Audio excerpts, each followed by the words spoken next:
우리를 들어오라고 말할 리는 없겠죠. 중국은요. 도중 오해품 및 상호 원조조약에 의해서 북한 유사시에 자동 개입할 수 있게 돼 있어요.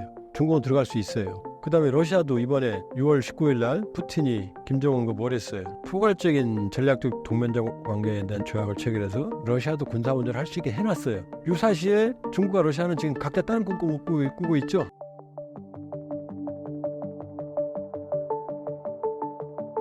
북한 붕괴 시 예상되는 시나리오는 무엇인가요? 일단 붕괴가 되려면 이제 배경을 우리가 알아야 될 거 아니에요. 저기 제가 평양의 잠 못 이루는 밤이라고 써놨죠. 자, 할머니 김정숙은 백두의 여장군이라고 부릅니다. 그래서 뭐 여신으로 만들어놨어요. 뭐 백발박중 명사수 뭐 해서 뭐 어마어마하게 뭐 백두 여장군으로 만들어놨거든요. 근데 고영이 엄마는요. 김정은 엄마 고영이는 얘기 안 나오죠 텔레비에. 왜냐? 찌파 가족이고 무용수 출신 첩외자녀고 탈북자 가족의 가게거든요. 그러니까 출신 성분이 공개되면 북한 주민들에게는 정말 핵폭탄 같은 충격이거든요. 김정은은 웃음거리로 전락하는 건 물론이거니와 민심 위반은 시간 문제예요. 독재가 가장 두려워하는 게 뭔지 아세요? 그거는 주민들이 무시하는 거예요. 무서워하지 않는 거예요. 무섭죠. 그러니까 강한 듯 허약한 권위, 불안한 자칭 백두열등이 김정은이에요. 자, 이게 평양의 잠 못 이루는 밤입니다. 그죠? 자, 그 다음 제 얼굴 나왔나요? 이거 선전하려고 하는 게 아니고 제가 캡처해 놓은 건데 김정은의 3가지 실수를 했어요. 자, 첫 번째는 뭐냐? 김주애의 과속 스캔들, 과속 우상화. 나이 9살짜리 여자애를 봉건적인 정치 문화에 내세웠죠? 그러면은 평양에 있는 북한 주민들은 그럴 거 아니에요. 뭐가 저렇게 급하지? 김정은 나오고 김정일 3년 만에 죽었는데 저 너무 심한 거 아니에요? 이런 의심을 하겠죠. 김주애의 과속 우상화는 조기 등판은 바로 김정은 정권의 권위를 오히려 훼손하는 거예요. 두 번째, 김정은이 올 1월 달에 통일 안 한다. 우리 같은 민족 아니다 그랬거든요. 자, 우리 앵커님 이렇게 생각해 보세요. 우리 대통령께서 어느 날 텔레비 나와서 우리 북한하고 통일 안 하고 같은 민족 아니에요. 이러면 그렇게 돼요? 그렇게 말하면 어떨 것 같아요? 이번에 오히려 8.15 경축사에서 대통령께서 통일한다고 강하게 말씀하셨잖아요. 그렇죠? 자, 통일과 민족 개념을 폐기하면 북한 주민들이 받아들여요? 주체 사상은 민족주의적 공산주의라고 그래요. 왜? 항일 빨치산을 내세우죠. 일본하고 싸운 거. 그 일본하고 싸운 게 뭐예요? 한민족을 보호하는 거죠. 광복이죠. 그 다음에 김일성이 한국전쟁 6.25 일으킨 이유가 뭐예요? 조국 해방전쟁이라고 그러잖아요. 통일하겠다는 거였잖아요. 적화 통일을. 그러니까 김일성 통일과 민족은 김일성, 김정은의 유훈이에요. 그리고 북한 주민들은 태어나면서부터 통일해야 된다. 남조선 적화해야 된다. 우리 굶는 것도 고난행군도 통일 때문이다. 인민군이 10년 근무하는 것도 통일 때문이다. 통일. 지금도 탈북민들한테 통일 얘기하면 우리하고 확 달라요. 가슴이 뜨거운 사람들이에요. 그 사람들이. 우리 반성해야 돼요. 그분들이 통일에 대해서는 훨씬 더 강해요. 의지가. 근데 오늘 갑자기 김정은 말 한마디로 우리 통일 안 해. 민족 아니야. 통일? 말도 안 되죠. 이렇게 말했는데 어느 정도로 지금 곤궁하냐면 그럼 주민들한테 통일 안 한다고 민족 아니라는 걸 설명해야 될 거 아니에요. 선전선전 교육해야 될 거 아니에요. 아무것도 못하고 있어요. 헌법 개정하라고 했는데 지금 3월 5월에 개정했어야 되는데 지금 무한정 가잖아요. 통일민족 개념을 폐기하면 어떻게 돼요? 아버지 얼굴에 목칠한 거죠? 침 뱉는 거죠? 내 무덤에 침을 외탈하죠? 맞아요, 정말로. 그런 다음에 지금 뭐라느냐? 김일성은 조선의 태양이라고 그러거든요. 김일성 태양을 지우고 있어요. 그리고 자기를 주체조선의 태양 김정은 장군 만세 이런 표현을 내비치고 있어요. 지금 김일성, 김정일 다음에 김정은 초상도 같이 나온 거 맞죠? 할아버지 태양절 이번에 4.15 김일성 생일이 4월 15일이거든요. 그때 태양절이라는 표현을 지웠어요. 4.15라고는 표현했어요. 그러니까 할아버지를 지우고 자기가 그 자리를 들어서려고 하는 거예요. 근데 북한 주민들은 김일성은 욕 잘 안 해요. 우리하고 달라요. 우리 예상과. 왜냐? 항일 빨치산. 많은 부분이 조작됐지만 어쨌든 한 건 사실이거든요. 전과가 과장됐지만. 두 번째, 김일성 시기는 북한 주민들한테는 잘 사는 시기였어요. 70년대 중반까지만 해도 종합국력에서 우리하고 대등했거나 우리 다 좋았어요. 우리 그때 60년대, 70년대 얼마나 가난했어요. 그렇죠? 박정희 대통령 들어오고서 근대화 이쪽으로 해서 넘어선 거지 그 전에 비참했어요. 50년대, 60년대, 70년대 초반까지만 해도. 그러니까 북한 주민들이 이렇게 말해요. 70년대까지만 해도 고깃집 가면은 비계 주문 안 가져갔다고. 그 다음에 생선은 썩어서 넘쳐났다고. 열대과일, 바나나 이런 것들 막 길거리에 넘쳐났다고 이렇게 말해. 그땐 좋은 시기였던 거예요. 그러니까 북한 주민들이 탈북한 사람들도 김일성은 욕 잘 안 해요. 김정일부터 욕하기 시작합니다. 그런데 그 김일성을 지우고 있어요. 그럼 북한 주민들이 이거 받아들이겠어요? 자, 첫 번째, 평양의 잠 못 이루는 밤이었죠. 3가지 실수, 김주애 과속 우상화, 통일 민족 개념 폐기, 김일성 태양 지우기, 여기 나온 것처럼. 그럼 이게 어떻게 돼요, 지금? 흔들리는 거죠. 우리가 생각하는 것보다 아주 흔들려요. 자, 그런데 여기 이제 제가 독재의 지속 요인과 붕괴 요인을 정리해 놨어요. 그렇죠? 독재 이주사는 첫 번째 폭력입니다. 폭력, 국가적인 테러. 그 다음에는 조작과 집단 체면이에요. 김정은가 막 울고불고 하죠. 상당히 많은 건 조작이지만 일부는 그렇게 체면에 걸려 있는 거예요.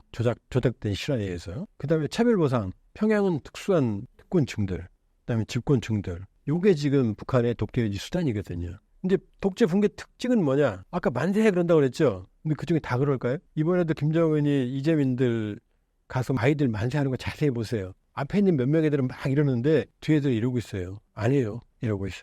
그리고 김정은 혼자 앉아있는데 다른 사람 다 딴 데 보는 장면도 나와요. 그러니까 자발적인 충성과 존경이 제일 무서운 거죠. 그렇죠?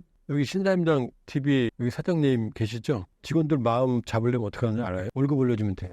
근데 월급은 적게 주고 막 일을 열심히 하라고 막 맨날 훈육하면은 반발이 생겨 안 생겨요? 근데 그거 얘기할 수 있어요? 그렇죠? 그러니까 이 회사가 건강한 건 직원들이 만족도에 숨어있는. 근데 이건 안 드러나죠. 왜냐면 보스한테 어떻게 막 저기를 해요. 독재가 그게 취약한 거예요. 그러니까 독재가 어떻게 돼요? 정상적으로 하다 갑자기 무너지잖아요. 그렇죠? 루마니아 독립 전체가. 숨겨진 민시 위반이 중요해요. 이거 언제든 터져요. 두 번째는 특징은 뭐냐? 독재는 천천히 안 무너져요. 갑자기 무너져요. 왜? 숨어있는 게 한 번에 드러나니까. 전자레인지 그릇 같은 거 겉으로 멀쩡한데 깨진 거 경험해본 적 있어요? 겉으로 멀쩡한데 툭 치면 깨져요. 왜냐? 그런 경우가 있어요. 왜냐? 수없이 많은 이 피로 강도가 쌓여서 눈에는 안 보이는 금이 가 있는 거거든요. 독재가 그런 거예요. 거기에서 뭐냐? 촉발 트리거 우발적이에요. 예를 들면 차우세스크 체제 때는 한 청년이 차우세스크 이 찬양 집회에서 차우세스크 살인마 이 한마디가 갑자기 폭발점이 된 거예요. 그 다음에 동서독 베를린 장벽 붕괴 때도 그때 동독 간부의 말 한마디 여행 자유합니다. 이게 이제 장벽 붕괴. 그 다음에 우리도 그 4.19 때 그 마사 안에 있던 김주열 열사의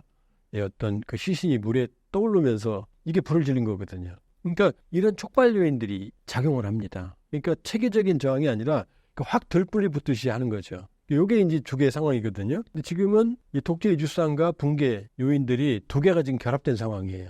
그러니까 이게 지금 지속되고 또 위험한 요인이 양면을 설명을 드린 거고. 자, 북한 정권 이제 붕괴 시나리오를 첫 번째 한번 해봤거든요. 자, 이건 뭐냐면 이제 시나리오 첫 번째 이게 이대로 된다는 건 아니에요. 첫 번째는 뭐죠? 모든 독재체제 붕괴는 위기예요. 정치, 경제, 사회 문화적인 위기, 특히 경제난. 그죠? 그럼 우발적인 촉발 요인으로 루마니아형 인민 붕괴가 일어날 수도 있어요. 갑자기 일어나는 거예요. 이건 준비 안 된 거예요. 자, 그러면 정권의 권위가 추락하고 통제 능력을 상실하게 돼요. 그러면은 평상시에는 공안 세력들이 있죠. 보안 세력들이 이 군부를 장악을 해서 감시하니까 군부가 힘이 없어요. 근데 위기가 되면 군부가 동원이 되겠죠. 군사력이. 그러면 보안 세력과 그러니까 루마니아도 그랬거든요. 군부를 동원해서 인민들의 봉기를 진압하라고 했더니 군부가 거부해요. 인민들을 학살할 수는 없잖아요. 보안 세력들은 막 총 쏘는데 인민들한테. 그럼 보안 세력과 군부가 충돌합니다. 그래서 루마니아의 경우에는 군부가 차우세스크를 제거해버렸어요. 총살시켜버렸어요. 그러니까 군부가 김정은을 제거할 가능성이 있어요. 지금은 전혀 아닌 것 같지만 이 상황이 되면 왜? 군부도 불만이 누적돼 있거든요. 지금.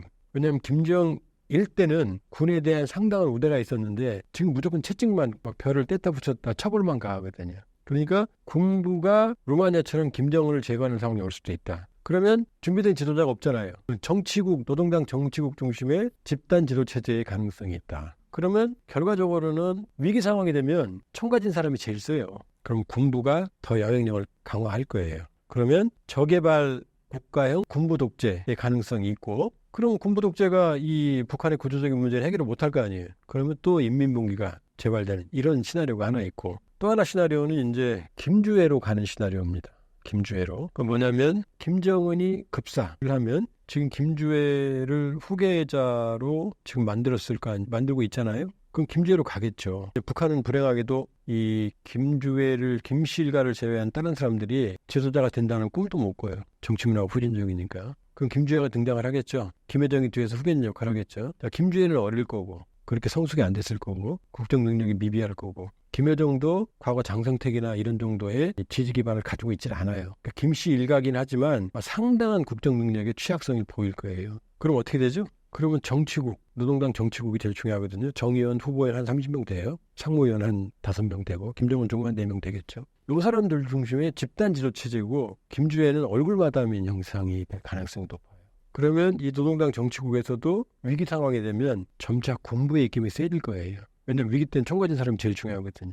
김정은이 죽으면 이 총괄적인 컨트롤 타워가 무너지니까 점차 군부의 힘이 세질 거예요. 이건 모든 독재의 특징이에요. 총 가진 사람들 잡아야 되니까요. 그러면 시간이 흘러갈수록 노동당 정치국 집단지도체제가 군부 중심이 돼갈 거고 이 군부가 권력을 장악할 가능성이 높아져요. 그러면 결과적으로 어떻게 되죠? 허수아비인 김주현은 허수아비로 전락하거나 제거되고 군부가 권력을 장악하는 가능성, 김여정도 제거되고 이 가능성이 높죠. 김정은이 제거돼도 이게 민주화로 가기보다는 저개발국형 군부 독재의 가능성이 매우 높아지는 상황이에요. 그리고 이제 가장 우려가 되는 건 북한 내부가 혼란한 상황이 될 때 중국과 러시아가 어떤 반응을 보이느냐 이게 이제 관심거리죠. 북한 붕괴 시 대한민국으로 흡수 통일이 아닌 북한 영토에 중국과 러시아가 관심을 두고 있다는 것이 사실인가요? 지금 불행하게도 우리 통일을 원하는 나라는 거의 없어요. 중국이 우리 통일을 원하겠어요? 원하죠. 왜? 친중국 국가로서의 통일을 원하겠죠. 미국은 통일을 원하겠죠. 북한까지 주한미군이 가는 통일. 근데 그게 아니라면 원하지 않겠죠. 자, 우리는 지금 우리가 현실을 알아야 되는데, 자, 이런 겁니다. 북한은 헌법상으로는 우리 영토지만 국제법적으로는 유엔에 가입돼 있죠. 그러니까 우리가 북한으로 치고 올라가면 어떻게 돼요? 유엔 승인 없이 침략이 돼요. 못 들어가요. 북한 정부가 우리 보고 들어와달라고 공식 요청을 하지 않으면 우린 못 들어가요. 우리를 들어오라고 말할 리는 없겠죠. 중국은요. 조중 우호협정 및 상호 원조조약에 의해서 북한 유사시에 자동 개입할 수 있게 돼 있어요. 중국은 들어갈 수 있어요. 그 다음에 러시아도 이번에 6월 19일 날 푸틴이 김정은과 뭘 했어요? 포괄적인 전략적 동맹적 관계에 대한 조약을 체결해서 러시아도 군사운전을 할 수 있게 해놨어요. 그 러시아도 들어갈 수 있어요, 다시. 자, 그럼 제가 이제 여기 지도를 3개 갖고 왔거든요. 자, 맨 왼쪽에 있는 지도가 지금 현재입니다. 지금 어떻게 돼 있어요? 러시아하고 북한이 붙어 있죠? 중국은 동해로 못 나오죠? 이걸 언제 뺏겼느냐? 중국이 원래 동해로 나왔어요. 수천 년 동안. 근데 청나라 말기에 러시아하고 전쟁에 지면서 이 땅을 뺏겼어요. 그러니까 어떻게 돼요? 중국은 동해로 나와요, 못 나와요? 지금 못 나와요. 지금 중국의 입장에 한번 대보세요. 이게 얼마나 한이겠어요, 동해로 나오는 게. 그렇죠? 이 좁은 이 보아이만 이쪽에 지금 갇혀 있는 거 아니에요? 중국의 꿈은 뭐겠어요? 동해로 나오는 거죠? 이게 중국의 꿈이 이 가운데 있는 그림이에요. 지금 어떻게 돼 있어요? 북한이 중국 색깔로 그려져 있죠. 그러니까 북한을 중국의 속국으로 만들거나 이러면 동해가 자기 거가 되는 거죠. 아니면 북한의 영향력을 행사해서 친중국화하면 동해로 나온 항구들을 쓸 수 있잖아요. 이게 중국의 꿈이에요. 그렇죠? 근데 이러면 러시아 입장에서 뭐가 돼요? 중국이 지금 동해로 가면 러시아를 막아버리잖아요. 지금. 그럼 러시아하고 중국하고 친한 것 같지만 러시아하고 중국은 이미 과거에 전쟁도 했어요. 우수리강에서 영토 때문에. 그 다음에 중국의 거대한 인구가 극동 지역의 거대한 땅에 들어오는 걸 러시아는 제일 두려워하거든요. 그럼 땅 다 뺏기니까. 그러니까 러시아는 중국을 견제해야 돼. 그러니까 맨 오른쪽에 있는 게 러시아의 전략이에요. 뭐냐? 북한이 무너져도 중국이 들어오면 러시아도 들어오겠죠. 이제 어떻게 해요? 중국을 동해로 못 나오게 이렇게 노란색으로 막는 거예요. 지금. 여기만 점령하면 중국 못 나오겠죠. 동해로. 이게 어떻게 돼요? 그러니까. 유사시에 중국과 러시아는 지금 각자 다른 꿈 꾸고 있죠. 우린 들어갈 수 있어요? 없어요? 못 들어가죠. 이게 지금 현실이에요. 이래서 북한이 붕괴돼도 통이 우리에게 굴러오지 않는 거예요. 우리가 어떻게 해야 되죠? 북한을 우리 편으로 만들어야 되죠. 유사시에 중국으로 러시아로 안 가게. 근데 김정은 정권은 우리하고 통일 안 한다고 그랬죠? 그럼 어떻게 돼요? 누구하고 손잡아야 돼요? 북한 주민들은 통일할 생각이 있잖아요. 같은 민족이잖아요. 그러니까 북한 주민들을 친한화, 우리의 진정성을 전달하고 통일에 대한 열망을 갖도록 해줘야 되는 거예요.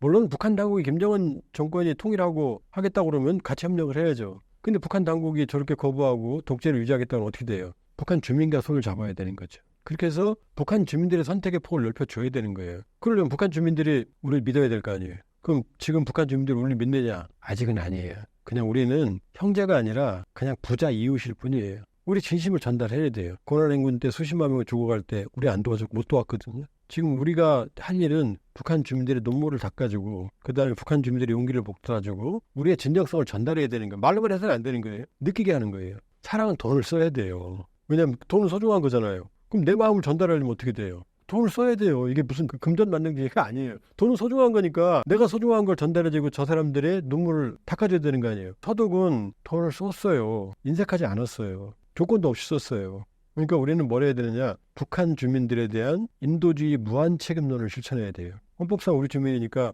북한 주민이 힘들고 괴로우면 누구 책임이에요? 김정은 책임이에요? 헌법상 우리 책임이에요.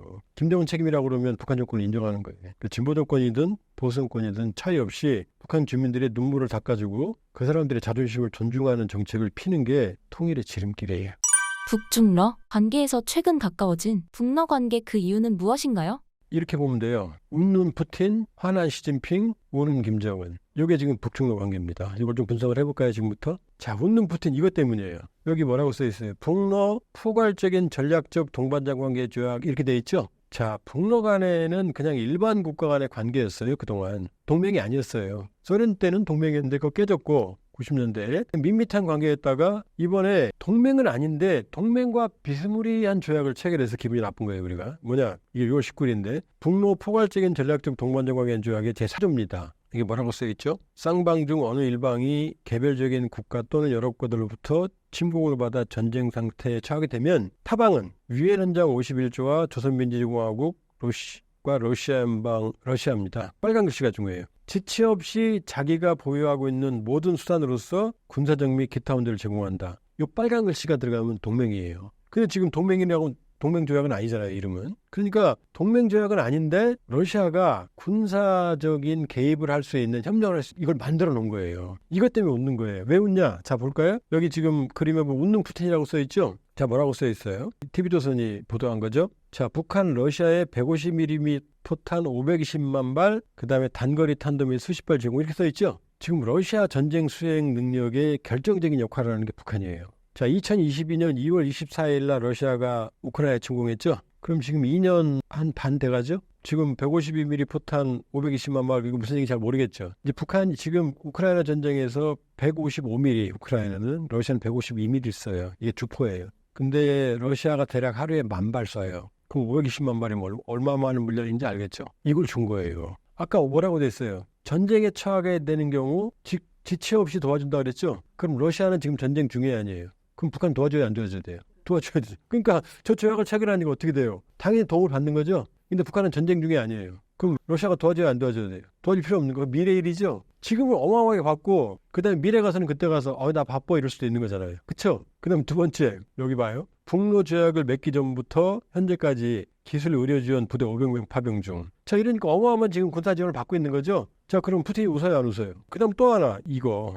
지금 이 그림 지도 3개 아까 보여줬죠? 자, 이 조약으로 유사시에 중국, 북한, 러시아는 어떻게 돼요? 북한이 들어갈 수가 있잖아요. 그럼 중국을 견제할 수 있잖아요. 자, 군사적인 지원 받지, 유사시에 북한을 개입할 수 있지. 그러면 푸틴이 웃어야 돼요, 울어야 돼요? 물론 이제 우크라이나 때문에 지금 지금 기습 받아갖고 지금 기분 나쁘지만 북러 관계에서는 푸틴이 웃을 수밖에 없죠. 그러면 왜 중국은 기분 나쁘냐? 이거 보세요. 웃는 푸틴에 뭐라고 써있죠? 연합뉴스가 저기 북러 밀월 속 북중은 곳곳에서 이상기류, 국정원 동향주시 그랬죠? 여기에 지금 김정은이 뭐라고 말했냐면은 이게 8월 3일 날 푸틴 대통령이 북한 수해에 위로 전문을 보내거든요. 근데 이거 뭐라고 써 있어요? 가장 어려울 때 진정한 것에 대한 특별한 감정을 충분히 느낄 수 있었다. 자, 여기가 중요합니다. 반드시 도움이 필요할 때는 가장 진실한 것들 모스크바의 도움을 청할 것. 가장은 한 명이죠. 베이징은 아니란 얘기죠. 그러니까 가장 진실한데요. 그 모스크바가 북중이 혈맹 관계인데 사이가 안 좋은 거죠. 여기 사진 있잖아요. 이거 보세요. 중국과 러시아가 충돌하잖아요, 지금. 중국이 원하는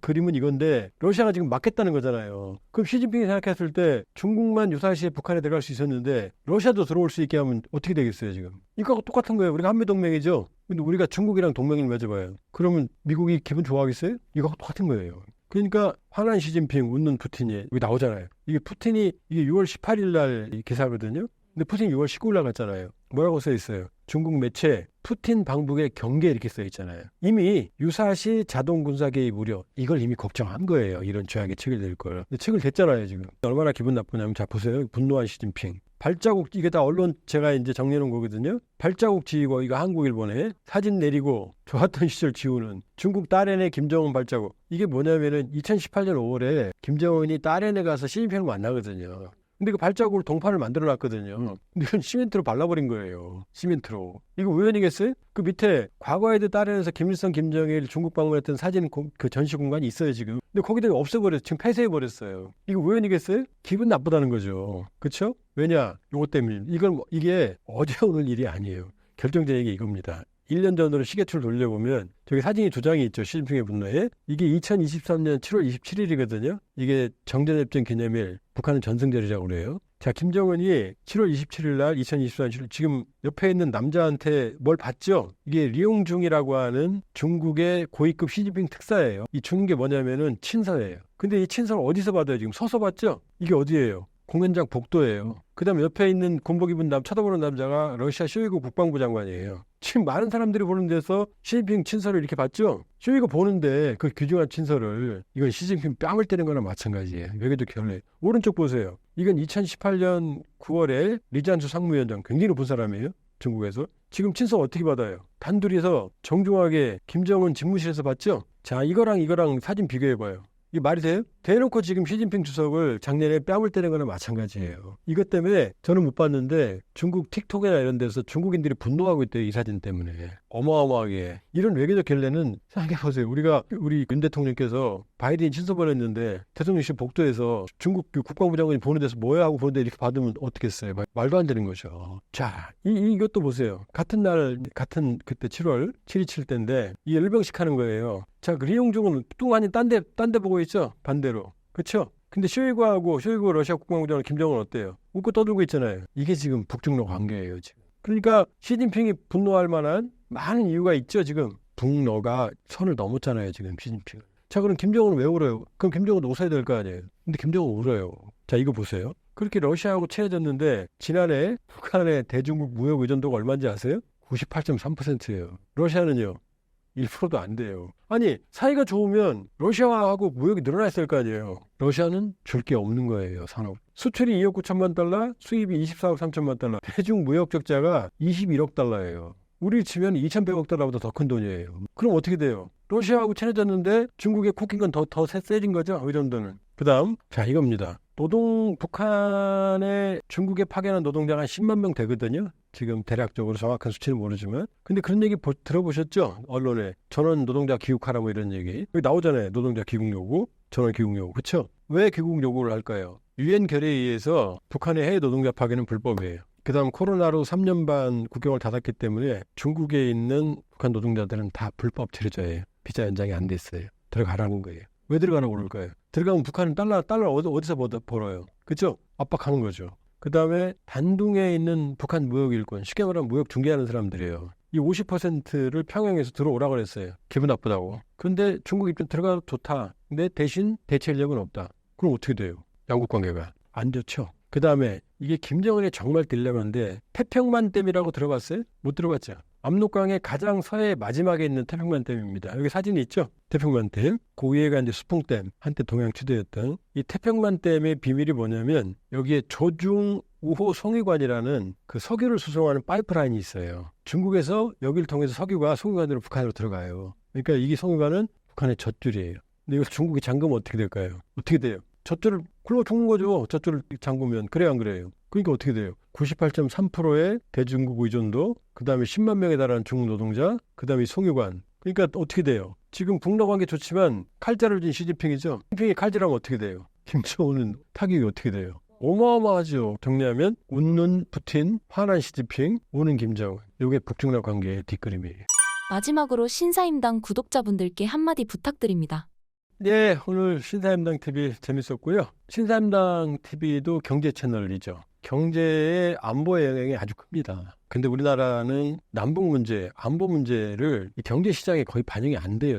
특이하게도. 근데 남북 간의 이 안보적 영향이 우리 경제를 출렁이게 할 수도 있고 또 발전시키게 할 수도 있거든요. 그러니까 여러 가지 경제적인 결정을 하실 때 한반도의 안보 문제에 관심을 좀 가져주시길 바라고요. 그러나 북한 문제에 있어서 지금 확인되지 않은 정보가 너무나 많습니다. 뭐 카드라, 내가 직접 들었다. 뭐 리설주 김여정이 어떻다더라. 뭐 숙청당한다. 조금 지나면 아니거든요. 김주희 안 나온다. 나오거든요. 숙청당했다는데 김여정 나오거든요. 그렇기 때문에 너무 선정적인 주제에 관심을 가지는 건 바람직하지 않다. 항상 객관적인 분석에 재미가 없으시더라도 분석력 있는 그런 채널이나 정보를 좀 접해주시길 바라고. 그런 의미에서 제가 운영하는 대동강 TV는 진실에 접근한 분석력 있는 TV입니다. 이게 어떤 금전적인 보상이나 그런 상업적인 목적이 아니고요. 여러 가지 진실을 전달하는 데 주력을 하고 있는 채널이기 때문에 대동강 TV 많이 좀 봐주시길 부탁드리고요. 네, 저도 즐거웠습니다.